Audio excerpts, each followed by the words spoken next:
ఫోన్లు పోగొట్టుకున్నప్పుడు అవి సైబర్ నేరగాళ్ల చేతికి చిక్కితే యూపీఐ పేమెంట్స్ ద్వారా బ్యాంకు ఖాతాల నుంచి నగదు విత్డ్రా చేసే ప్రమాదం ఉందని సైబర్ క్రైమ్ పోలీసులు హెచ్చరించారు. ఈ విషయాన్ని సైబర్ డీసీపీ సాయి మనోహర్ వెల్లడించారు. సైబర్ నేరాల కేసుల్లో అనుమానంతో ఫ్రీజ్ చేసిన ఖాతాలను పరిశీలించగా సైబర్ నేరాలతో సంబంధం లేని సాధారణ వ్యక్తులకు చెందిన 103 బ్యాంకు ఖాతాలను అన్ఫ్రీజ్ చేసినట్లు చెప్పారు.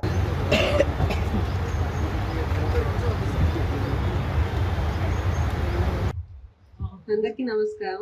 నేను 2 months బ్యాక్ మా పిల్లల్ని తీసుకొని అల్వాల్ ఎగ్జిబిషన్కి వెళ్ళాము.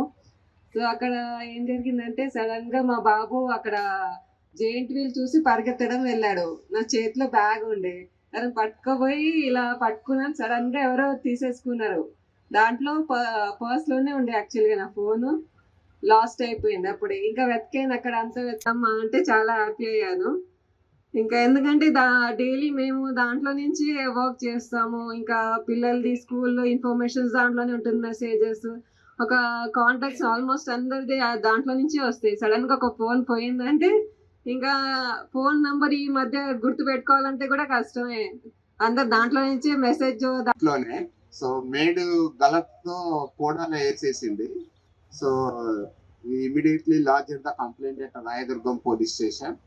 Then in fact we lost the confidence, so we will get it back. But yesterday our police called us, so your phone is traced, మీరు వచ్చేసి తీసుకెళ్ళమని చెప్పారు. So I felt really very happy to hear that the call from the police. చాలా మంది వచ్చారు ఇక్కడికి, సంతోషంగా ఉన్నారు. గతంలో మీరు బాధపడ్డారు, ఆ బాధని మీకు దూరం చేసి మళ్ళీ మీరు పోగొట్టుకున్నటువంటి సంతోషాన్ని మీకు చెంతకు తీసుకొని వస్తున్నాము. సైబరాబాద్ పోలీసు మా అధికారులు, మా సిబ్బంది అందరూ కూడా మీరు పడిన బాధని వారు కూడా అనుభవించి, ఎంపతి అంటారు, మీ బాధని వాళ్ళ బాధగా భావించి కష్టపడి వీటిని రికవర్ చేసి స్వాధీనం చేసుకొని ఈరోజు మీ ముందు ఉంచడం జరిగింది. 1016 మొబైల్ ఫోన్లు ఇవాళ పోగొట్టుకున్న బాధితులందరూ కూడా వాటిల్లో మనం ఎంత శాతం రికవర్ చేసి ఇవ్వగలుగుతున్నాం అనేది, ఆ రికవరీ చేసేది కూడా ఫోన్లు మీ దగ్గర నుంచి దొంగిలించబడినా లేదా మీరు పోగొట్టుకున్న ఇతరులు వాడిన తర్వాత సాంకేతిక పరిజ్ఞానంతో ఆ ఫోన్ వినియోగం గురించి మనకు సమాచారం వస్తుంది. ఎందుకు వస్తుంది అంటే, ఈ ఫోన్ తయారు చేసినప్పుడు ఏ కంపెనీ అయినా కానీ, ఒక ఐఫోన్ కానీ, శాంసంగ్ కానీ, జియో కానీ, జామీ కానీ, ఎటువంటి ఏ రకమైన ఫోన్ కానీ ఆ తయారీదారుడు దానికి ఒక ఇంటర్నేషనల్ మ్యానుఫ్యాక్చరర్ ఎక్విప్మెంట్ ఐడెంటిటీ అంటే IMEI అనే నెంబర్ని ముద్రిస్తారు. అందరూ మ్యానుఫ్యాక్చరర్స్కి సంబంధించి ప్రపంచవ్యాప్తంగా ఒక ఒడంబడిక ఉంది. ఆ ప్రోటోకాల్ ప్రకారము ఒక IMEI నెంబర్ అనేది పెడతారు, యూనిక్గా ఉంటుంది.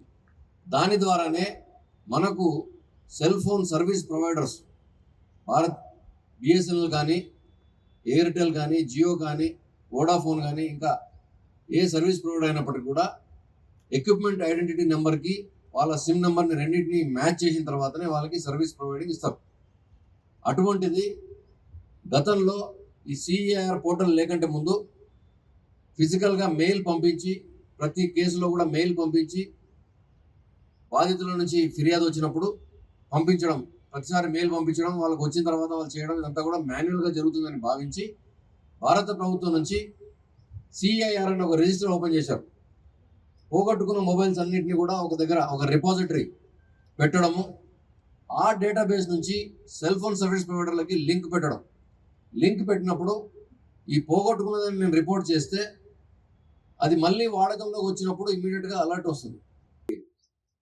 మత్తు పదార్థం దీనికి ఏం తీసిపోయే ఇదేం లేదు, అందరికీ ఒక అడిక్షన్ అయింది. చాలా మంది మీరు చూస్తూ ఉంటారు, చిన్నపిల్లలు కూడా చాలా అడిక్షన్ అయిపోయింది దీంతో. అయితే ఈ సందర్భం ఎందుకు చెప్తున్నానంటే, దీనివల్లనే సైబర్ క్రైమ్ ఎక్కువగా జరుగుతూ ఉంది. అనవసరమైన వాటిపై మనం క్లిక్ చేయడం, వాటి పట్ల మనం ఆకర్షితులు కావడం, అలా ముందుకు వెళ్ళడం. ఇన్వెస్ట్మెంట్ స్కామ్ అనేది వచ్చింది. ఎందుకు ఇన్వెస్ట్మెంట్? ముఖం తెలియని వాళ్ళతో అసలు మనకు బ్యాంకు రెగ్యులర్గా మనకు ఫిజికల్గా అవైలబుల్ ఉన్న బ్యాంకులను వదిలిపెట్టేసి ఎవరో ఏదో ఇస్తారని చెప్పేసి వాటి వెనుకపడడం. బ్యాంకులో 8 లేదా 9% నుంచి ఇవ్వడం లేదు. అంతకన్నా ఎక్కువ బ్యాంకులు ఎందుకు చేయడం లేదు అంటే, బ్యాంకులు కొన్ని లక్షల కోట్ల రూపాయల లావాదేవీలు చాలా లెజిటిమేట్ గా చేస్తున్నాయి.